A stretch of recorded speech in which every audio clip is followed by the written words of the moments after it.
Hola, ¿cómo están? Soy el doctor José Luis Dinamarca, geriatra, soy doctor en gerontología y Master of Science en gerontología. Trabajo en el Hospital Dr. Gustavo Frique y en la Universidad de Valparaíso en Chile. Y hoy tengo el honor de estar con ustedes para hablar un poquito acerca de dismovilidad y sarcopenia, con un subtítulo que me he dado la libertad de poner, que es del músculo al movimiento y del movimiento a Nemo. Ya veremos de qué se trata esto. Le agradezco a los organizadores de este evento su amable invitación y bueno, vamos a ello con una pequeña advertencia inicial. Y es que hoy yo no vengo a hablarles solo de sarcopenia ni solo de dismovilidad, sino que en realidad del problema biológico que ambas intentan describir y que nos afectan por igual a todos nosotros. Nuestra agenda, en primer lugar, es el problema de fondo. Luego vamos a hablar de sarcopenia, dismovilidad y vamos a entrar en materia más profunda con respecto a Nemo. Posteriormente vamos a vincular sarcopenia con Nemo, dismovilidad con Nemo y todo lo vamos a llevar al movimiento y al tiempo. Y veremos cómo interactúan movimiento y tiempo. Para posteriormente finalizar con algunos tips para lo que a todos nos interesa, que es la práctica clínica cotidiana. Mi objetivo siempre con mis presentaciones es que sean de utilidad, ¿ya? Les sirva para lo que hacemos todo, que es ver pacientes, para mejorar nuestra práctica profesional. El escenario clínico actual, ¿qué tenemos en nuestros países, especialmente en nuestros países de Latinoamérica? Tenemos caídas, lentitud de nuestros pacientes, pacientes que se fatigan más rápidamente, que se fracturan lamentablemente, que pierden autonomía y que, bueno, a la larga también se complican cada vez más y se mueren. Ahora, esto no es nada nuevo, ¿verdad? Lo vemos todos los días. Sin embargo, hay una clave que nos hace pensar que esto no lo estamos explicando de la mejor manera, o no, al menos no lo estamos comprendiendo de la mejor manera, o no lo estamos comprendiendo de la manera que más nos conviene a nosotros, a nuestros pacientes, a sus familias y a la sociedad a la que servimos. Y esto, en primer lugar, sería producto de una fragmentación. ¿Cómo solemos explicar todo esto? Diagnósticos separados. Por ejemplo, nuestros conocidos síndromes geriátricos, como los que veíamos recién.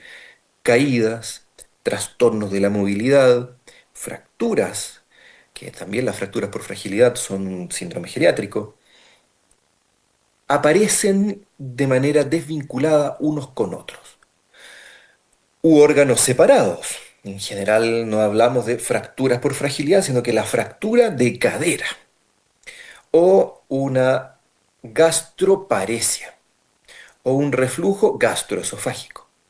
Y cada una de estas áreas le empieza a corresponder a especialidades separadas. Y esto nos hace llegar a un contexto más amplio, ¿cierto? Esto no solamente ocurre en la salud, en la medicina o en la geriatría, sino que esto ocurre a todo nivel al día de hoy. Cada uno mira su pedazo de elefante y nadie ve al elefante completo o nos cuesta enormemente ver al elefante completo. Yo he puesto esta caricatura, ¿verdad? Que lo lleva un poco al ámbito humorístico. Pero el cerebro humano está hecho para encontrar respuestas, para ahorrarnos tiempo y para encontrar soluciones. De modo tal que si vemos solo un pedazo del elefante, tarde o temprano vamos a terminar intuyendo que hay cosas que se nos escapan de todo esto. Y el cerebro va a buscar la respuesta más sencilla o la explicación más sencilla. Y dicho de otra forma, vamos a buscar echarle la culpa a otra persona. En este caso, a los nazis, a los Illuminati, a los reptilianos, a los masones, a los jesuitas, a los blancos, a los negros, ¿cierto? A los musulmanes, o a los inmigrantes, o a las feministas, o a los feministas, a la familia real. O incluso podríamos llegar a pensar que esto es culpa del Colegio Médico del Perú o responsabilidad del Colegio Médico del Perú. Y esto ocurre porque nos cuesta, además, aún sabiendo que hay otros que están en la cola del elefante mientras nosotros estamos en una oreja del elefante, nos cuesta enormemente aceptar nuestras propias limitaciones para poder integrar el conocimiento, ya no integrar grupos de personas que dialoguen en torno al elefante completo y a las soluciones que tendríamos que implementar para poder comprenderlo y estudiarlo mejor. Y la pregunta incómoda entonces que surge es, ¿por qué pacientes que están bien estudiados, pacientes que conocemos, se nos siguen complicando? Por ejemplo, se siguen cayendo, se siguen fracturando, siguen perdiendo funcionalidad, siguen complicándose, siguen muriéndose, no porque les tocó el momento, ¿cierto? En que habíamos hecho todo lo posible y ya no había nada más que hacer, sino que por qué ocurren todavía fallecimientos por causas que son prevenibles. Entonces, lo que cada clínico se pregunta es, vaya, tenía un laboratorio muy razonable, imágenes razonables, diagnósticos bien realizados, bien sustentados, y aún así nuestro paciente sufrió una caída, sufrió un cuadro depresivo, sufrió una fractura, se fue complicando de manera progresiva, finalmente falleció después de sufrir y de que su entorno también sufriera, y nosotros perdemos, ¿cierto?, a esta persona tan valiosa. Hay cosas que no estamos entendiendo. ¿Qué cosa? Y una muy importante es que el movimiento no es sinónimo de un órgano. El movimiento, nuestra capacidad de movernos, nuestra capacidad motora, no le pertenece, entre comillas, a ningún órgano. Es una función no solamente de la biología, es una función del ser, es una función ontológica. Nos definimos porque estamos moviéndonos. Somos seres en movimiento. Tanto es así esto, que a mí siempre me gusta mucho decirlo, que no somos capaces de imaginar nada que no esté en movimiento. Todo se mueve, incluidos nosotros como parte de este universo móvil. Entremos entonces ahora a definir la sarcopenia. La clásica definición de sarcopenia tiene mucho en cuenta lo que hablamos recién. Si bien es cierto, por cierto, que ha sido un avance enorme hablar de sarcopenia o de osteosarcopenia, la sarcopenia se define como una afección, ¿cierto?, que se caracteriza por pérdida de masa muscular, de fuerza muscular y de función muscular. Y le agrega una coda, ¿no?, en adultos mayores. Y ahí ya entramos con un problema, porque ¿qué es un adulto mayor? Y para definir adulto mayor, entre otros criterios, se utiliza la edad. Y sabemos que, al menos clínicamente, la edad es un patrón no necesariamente mm, útil. ¿Ya? Puede ser útil para la definición de límites económicos, para los seguros de salud, para la organización epidemiológica, para la investigación. Pero desde el punto de vista clínico, la edad, nosotros sabemos que tiene grandes y graves dificultades para poder hablar de personas mayores. La sarcopenia se define como algo que es de los adultos mayores. Sin embargo, sabemos que esto no necesariamente es así. Entonces empezamos a quedarnos un poco cortos. Entre otras cosas porque además la sarcopenia explica el músculo, no explica necesariamente el movimiento. Y sabemos que los signos y síntomas de esta pérdida de masa, fuerza y función incluyen debilidad, cansancio, fatiga, falta de energía, problemas de equilibrio, caídas, muchas veces fracturas asociadas. Y nos empezamos a dar cuenta de que, aunque es una definición más amplia que nuestras definiciones de órgano, sigue quedándose en este caso en un tejido. La sarcopenia explica bien la debilidad, explica bien la pérdida de masa, explica bien las dificultades de rendimiento de nuestras personas mayores. Aquí la sarcopenia funciona muy bien, pero no explica la desproporción entre la pérdida de masa, fuerza y funcionalidad y las caídas.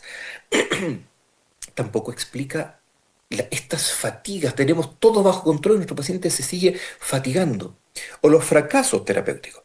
La sarcopenia empieza a quedarse corta, porque en realidad la sarcopenia no es una enfermedad del movimiento, sino que es una enfermedad en la que buscamos ¿cierto? Con nuestro afán propio, muy propio del siglo XX, hoy siglo XXI, pero es un afán heredado de buscar el sustrato anatómico. Es una enfermedad del músculo, tal como la entendemos, como la estudiamos, como la aplicamos.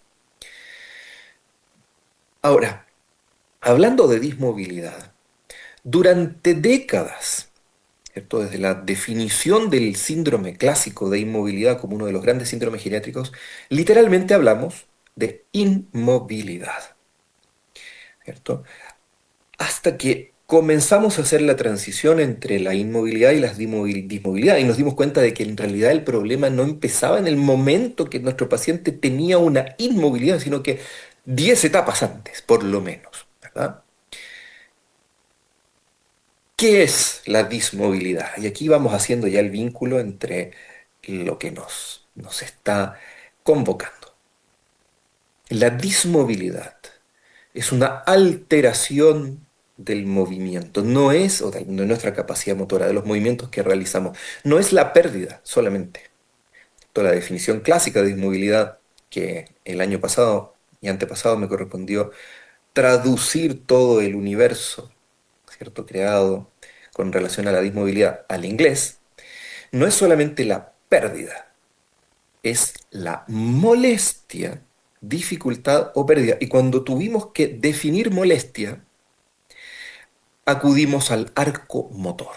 Decimos, mira, el movimiento humano, en este caso estamos hablando de inmovilidad humana, el movimiento humano tiene arcos motores que son fruto de siglos, millones de años de evolución del movimiento, que son las mejores y más convenientes formas de lograr lo que queremos a través del movimiento. Cuando yo, para poder lograr obtener lo que quiero a través del movimiento, debo alterar el arco motor, pero logro lo que tengo. Estoy hablando de una dificultad.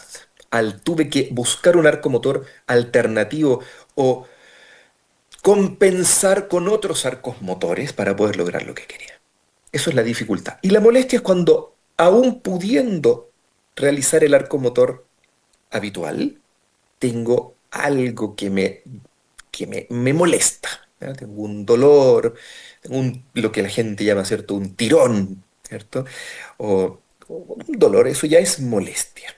Y la pérdida es cuando ya definitivamente no puedo hacer, no puedo lograr lo que quiero a través del movimiento.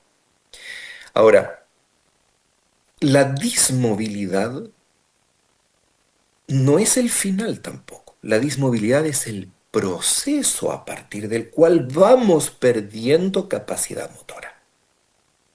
¿Qué aporta el concepto de dismovilidad en nuestro escenario clínico? Incorpora el tiempo, tanto el tiempo de evolución como el tiempo en cuanto a rapidez o velocidad de instauración. Es decir, vincula los problemas motores, vincula el tiempo con el movimiento. ¿Ya? Al movimiento que se nos altera, lo vinculamos con el tiempo. Y aquí aparece, ¿cómo lo vinculamos? Lo vinculamos a través de la velocidad, ¿cierto? Que es una función, y lo vinculamos a través de los días que han sucedido desde el momento en que esto empezó a generar el problema. Por eso hablamos de una dismovilidad antigua cuando hay más de un año, ¿cierto? O una dismovilidad reciente cuando la evolución ha sido menos de un año. O aguda, en inglés esto quedó como una dismovilidad rápida, ¿ya? Cuando la dismovilidad ha ocurrido en poco tiempo, una velocidad rápida, una dismovilidad veloz.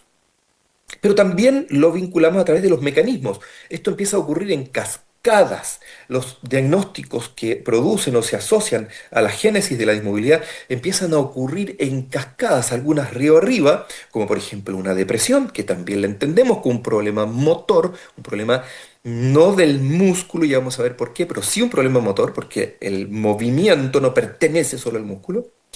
Entonces lo tenemos río arriba, paciente que tiene una depresión, un trastorno en la forma en que ciertos neurotransmisores se producen, se liberan, se recuperan, se gastan. ¿cierto? Y eso se asocia, por ejemplo, a un mayor riesgo de caídas. Y las caídas nos vamos a tratar de prevenirlas solo con alguna intervención, si no tomamos esto en cuenta, que va a ser parcial. Que si yo vamos a trabajar sobre los factores extrínsecos de riesgo o algunos otros factores intrínsecos, pero si no los vinculamos todos, no vamos a tener el río completo, la cascada de eventos.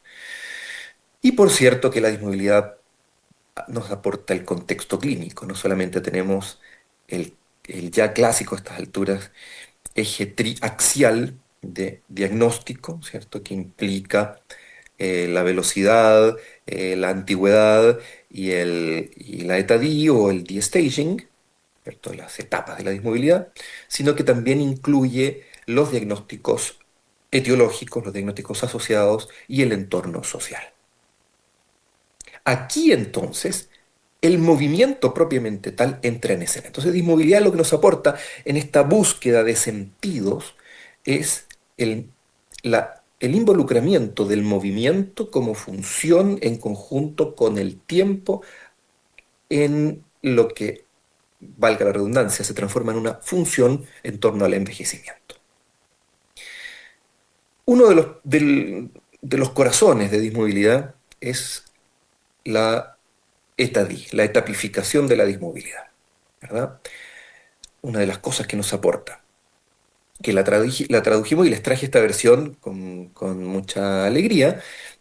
Eh, en inglés le llamamos de-staging ahora, pero para que nos demos cuenta también de que las palabras que han nacido en el español y que tuvieron que ser traducidas al inglés no estaban necesariamente involucradas en el inglés con relación a la salud. En el caso de lo que durante tanto tiempo se llamó en español esto de la postración, que ahora ya hablamos de dismovilidad en etapas de encamamiento, en inglés no existe un término único. Está bedbound, bedridden y bed restricted. Y con los amigos y con la persona con la que traduje los conceptos, ¿cierto? Mi amiga Emma Sutton, ella es fisioterapeuta de la Universidad de Cambridge, decidimos dejar fijo en la traducción el concepto de bedbound. Entonces tenemos pedalismo, o el paciente que está de pie, sedentarismo, el paciente que pasa la mayor parte del día sentado, y bedbound o bedbounded. El bedding que se había propuesto en algún momento quedó fuera porque tiene otras connotaciones, pero aquí lo que vemos principalmente más allá del concepto, y he querido traer esta línea temporal y no la clásica clasificación en tabla de la dismovilidad, porque nos muestra un continuum. Vemos que dismovilidad es un continuum, es un proceso dismovilizante. Y la etapa central de sedentarismo se transforma en una bisagra entre la vida de pie y la vida de encamamiento. Y también podemos ver aquí que es más sencillo mantenernos o evitar una etapa A, una subetapa A, que una subetapa B, porque las subetapas B son la antesala de la subetapa siguiente. Si estamos en 1B, paciente que pasa la mayor parte del día de pie, pero que necesita ayudas tanto para movilizarse como para lograr la pedestación, ¿cierto? Estas ayudas pueden ser de terceras personas, de muebles o de ayudas técnicas propiamente tal. Es mucho mejor no requerir de esas ayudas y solo estar en la fase de molestias, ¿verdad? O dificultades. Pero ya en 1B es mucho más fácil pasar a etapa 2A. Quien ha sufrido algún tipo de necesidad de uso de ayuda técnica sabe que es complejo caminar con ellas y uno termina muy cansado y requiere más descanso o prefiere estar en etapa de sedestación. Ahora nosotros, aunque esto fue pensado para adultos mayores, efectivamente, también nos podemos dar cuenta de que muchos de nosotros pasamos la mayor parte del día sentados y no tenemos dificultades en levantarnos ni en sentarnos, ni en lograr la sedestación. Por eso estamos en etapa 2A. Y lentamente esto se asocia a una mayor pérdida de masa muscular, pero no solo de masa muscular, de reflejos neurales, de necesidades nutricionales y vamos alterando toda nuestra economía. todo nuestro ser móvil se va alterando con esto. El concepto de esta radiografía, es decir, de esta diapositiva, es que dismovilidad es un continuum de 10 etapas ligadas. Las etapas son un tema pedagógico que nos permite entenderlas, porque vamos a permanecer de cierta cantidad de tiempo en una etapa o en otra, pero entre una y otra también hay un continuum. Si quieren acceder al texto en inglés o al capítulo que lo tiene disponible Springer Nature en su página, allí les dejo el sitio DOI, abajito aquí a la derecha. Entonces, no son etapas rígidas. Esto es un continuum y por tanto no es solamente una clasificación que nos permite utilidad clínica, sino que nos permite pensar a partir de esto, cómo devolvernos en este continuum o cómo prever lo que podría llegar a pasar.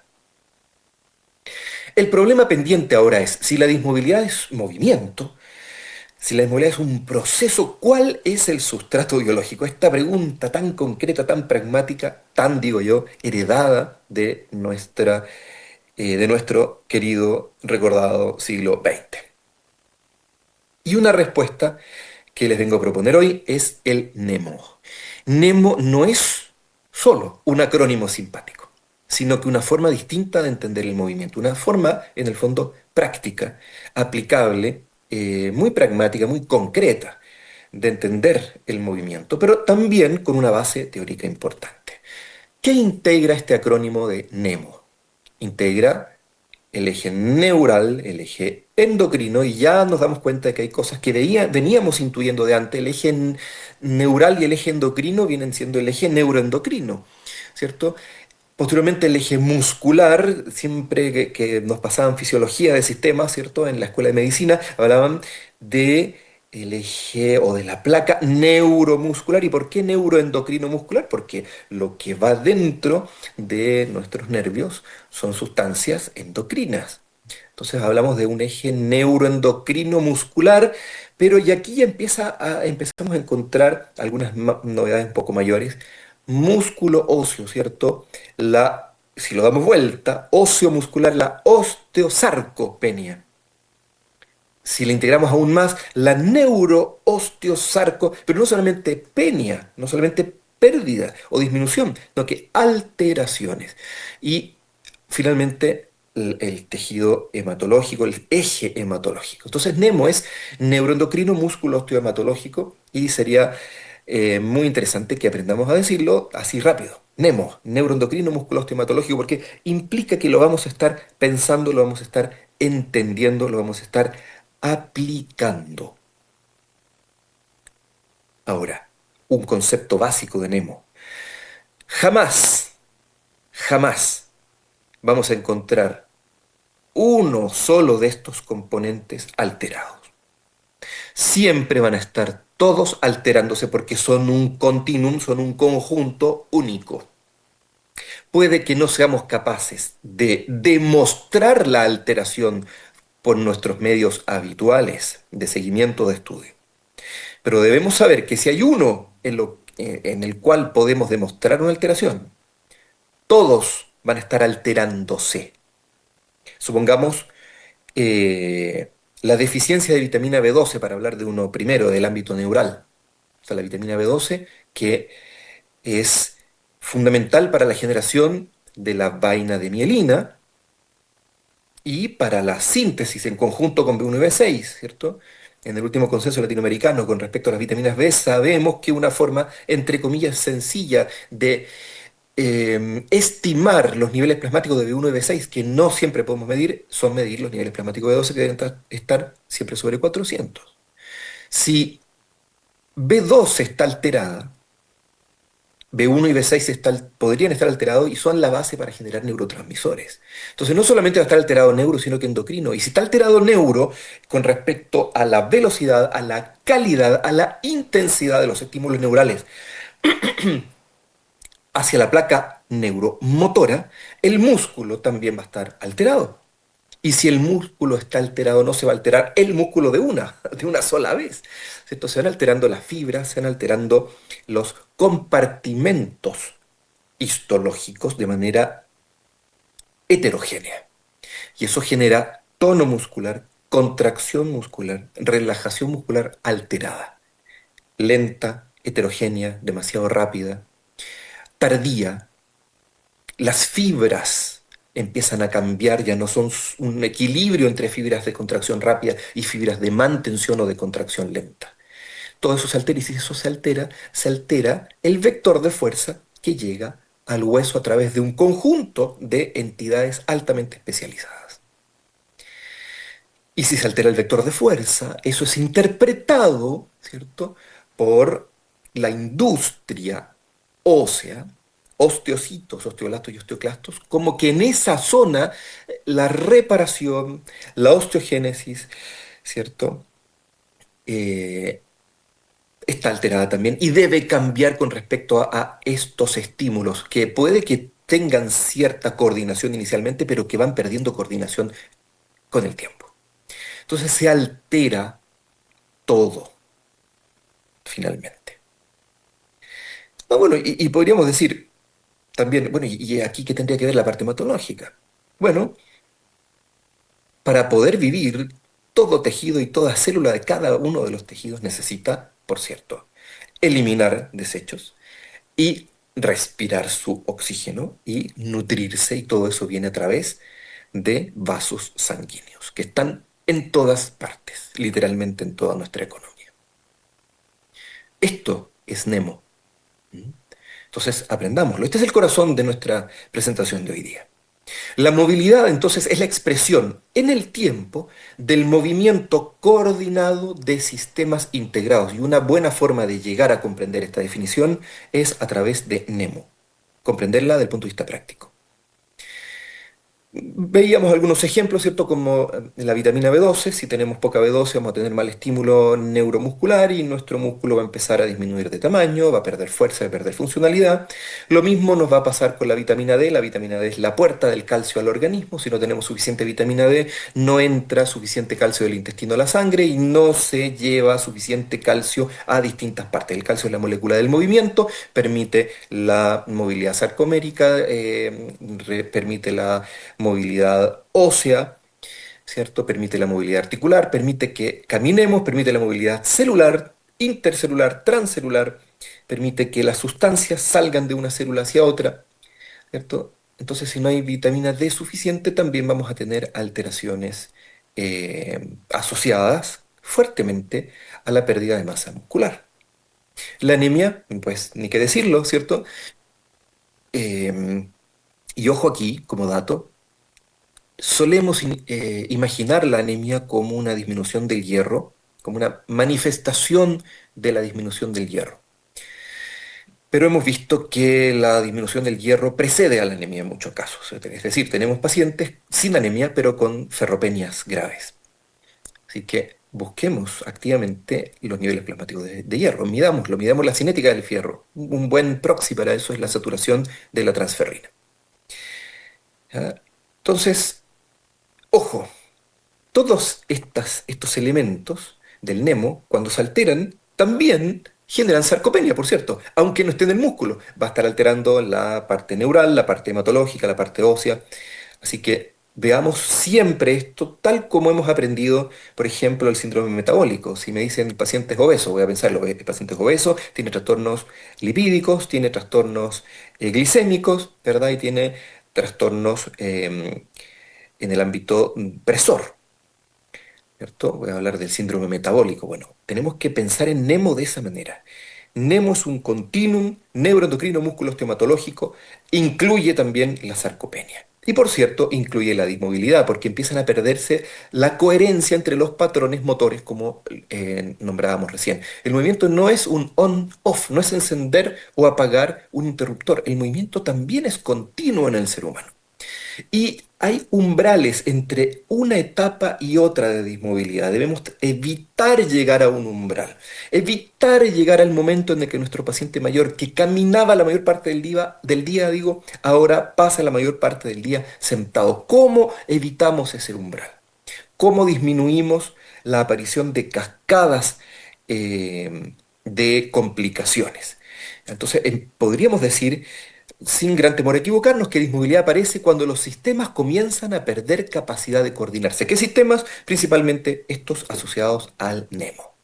Y llegamos a la teoría del movimiento-tiempo, en la cual la interacción entre el movimiento y el tiempo genera y determina si nuestro envejecimiento es un envejecimiento deteriorante o un envejecimiento madurativo. Sabemos que siempre va a haber un delta a favor de envejecimiento deteriorante, pero nuestros sistemas van a estar capacitados para poder disminuir el impacto de este envejecimiento deteriorante en la salud. Pero en la medida en que ese delta empieza a aumentar y empieza a superar nuestra capacidad em, de reparación, llamémoslo así, es que empiezan a deteriorarse los otros sistemas. Ya empieza a haber una variabilidad, un aumento de la heterogeneidad del deterioro y puede ser también un aumento en la demanda o un desbalance en nuestra capacidad de suplir las demandas o adaptarnos a exigencias que antes eran susceptibles de ser abordadas por nuestro organismo. En el fondo, esto no es la edad, no estamos hablando de la edad. En la práctica, la edad vendría siendo un mal proxy, una forma inconveniente de acercarnos a la historia personal que el movimiento ha tenido en cada uno de nosotros. Entonces, al hablar de dismovilidad, al hablar de Nemo, al hablar de sarcopenia, logramos encontrar en Nemo una convergencia. Y sarcopenia y dismovilidad vendrían a ser expresiones distintas de un mismo continuum biológico, que ahora, gracias a Dios, dejan de competir y podemos comprenderlas como parte de un todo. Con esto espero que podamos evaluar distinto a nuestros pacientes, no solamente hablar de la masa, ¿cierto? No solamente hablar de fuerza, sino que más bien mirar coherencia, consistencia, mirar cómo están los patrones motores y comenzar examinando a nuestros pacientes con la forma en que efectúa todos sus diversos movimientos, la forma en que pestañea, la forma en que mira, la forma en que articula frases, ¿cierto? La forma en que nos da la mano cuando nos saluda, todas, todas las expresiones de la semiología en la práctica son formas de expresión de el movimiento, de nuestra capacidad motora.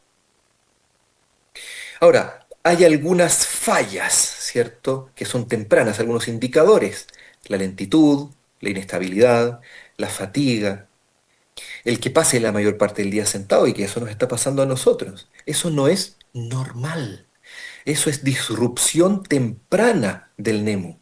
Es la aparición temprana de alteraciones que nos van llevando lentamente a que el delta entre nuestra capacidad de abordar el envejecimiento deteriorante sea mayor que la capacidad remanente, ¿cierto?, de reparación. Entonces, ojo con estas señales tempranas. ¿Para qué? Para poder prevenir, que nuevamente aparece aquí explicado, demostrado como nuestra gran carta bajo la manga. En geriatría debemos lograr ser capaces de ser grandes preventores de la evolución de la pérdida de las capacidades motoras a través de una forma ordenada como es el NEMO. Espero que con esto podamos intervenir de manera distinta. Ejercicios, sí, claramente, pero que deben tener un sentido involucrando la vida de cada persona. Nutrición dirigida hacia cada persona. Una medicación consciente. En la práctica estamos buscando no ir sumando tratamientos, sino que ir buscando coherencia, sustentabilidad en la movilidad de nuestros pacientes que no solamente deben ser ya vistos con el lente de una edad en particular, la edad del adulto mayor, sino que debiéramos empezar a pensar en que la edad no nos sirve tanto como más bien los patrones motores. No tengo temor en decir que muchas de los trastornos de salud de nuestra sociedad mayor hoy en día se deben a patrones motores alterados que hemos ido adquiriendo en nuestra sociedad sedentaria que privilegia la comodidad por sobre el esfuerzo cognitivo, físico, social. Entonces, nuestro objetivo es la eumovilidad, lograr el equilibrio motor entre todas estas dimensiones. Las caídas, como ejemplo clásico de expresión de la dismovilidad o de la sarcopenia. No son accidentes, sino que fallas del sistema. Y son fallas graves del sistema, porque cada caída representa una falla en la evolución humana. Nosotros surgimos como bípedos después de millones de años y hemos hecho inversiones generacionales en lograr especializarnos en la marcha bípeda. Estamos hechos para caminar, para trotar y para saltar, no para permanecer sentados. Entonces, caerse es el signo de que estamos en una encrucijada evolutiva. Y por lo mismo, cada caída no pesquisada es una señal de auxilio del Nemo que estamos perdiendo. Entonces, si las caídas son una señal no tomada en cuenta, las fracturas podríamos decir que no son solamente una pérdida del tejido, una pérdida de la continuidad del tejido óseo, sino que una pérdida de la continuidad del nemo, incluyendo también algo que no está dentro del nemo, porque el nemo es una definición, un continuum biológico, sino que es la fractura es la pérdida de la continuidad del tejido social.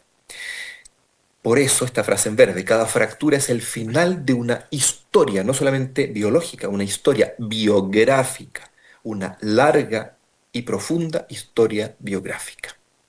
Entonces, no tratamos sarcopenia, no tratamos dismovilidad. En la práctica debemos transformarnos en tratantes, estudiosos de movilidades incoherentes o de incoherencias de los sistemas motores. Como mensajes finales, recordemos siempre que el movimiento es una función, que la sarcopenia es el resultado, que la dismovilidad es un continuum y que en Nemo convergen ambos. Para envejecer mejor, como una frase con la que intento resumir lo que hemos conversado, no podemos cambiar el tiempo, al menos por ahora, los seres humanos no podemos cambiar el tiempo. Entonces, para envejecer mejor, sí podemos cambiar las formas en que nos movemos. Y para ello, dismovilidad, sarcopenia, continuum neuroendocrino musculoestomatológico, NEMO. Nos movemos, por tanto, existimos. Muchas gracias y espero que esto les sea de utilidad. Hasta la próxima.